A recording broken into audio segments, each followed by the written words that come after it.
He was the most consistent guy you guys had on defense. How do you view that in terms of what it does to this defense? He was consistent and was playing extremely well, and he's a leader. You know, he's a senior, and he's been there. So we're just going to have to fill that void for the rest of spring until he gets back. Does it help to have a guy like Tristan Johnson? I mean, I know he's not a 320-pound guy like Dante was, but a guy who's got some energy to him and obviously some playing experience from last season to step in there. Yes, it does. Tristan's he's stepped up so far his last two practices and he's been giving us all he's got. So we're just going to have to continue to get him.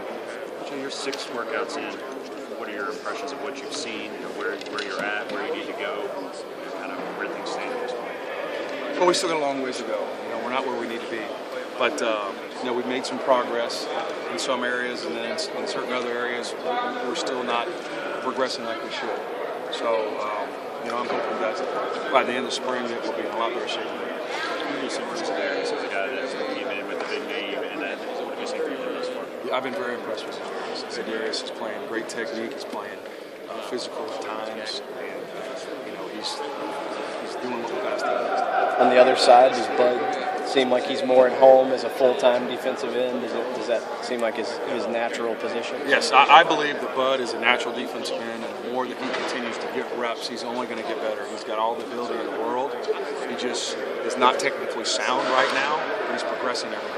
Marcus talked so much about all the areas you're going to need help and keep recruiting and all that. Was Bud one of those guys that you come in and say, okay, well, here's one where we have something to work with? Yes. I had recruited Bud when I was at Florida State, had evaluated him, and we had him in camp, so I knew his talents that he had before I got here. So he's playing like I thought he would in college.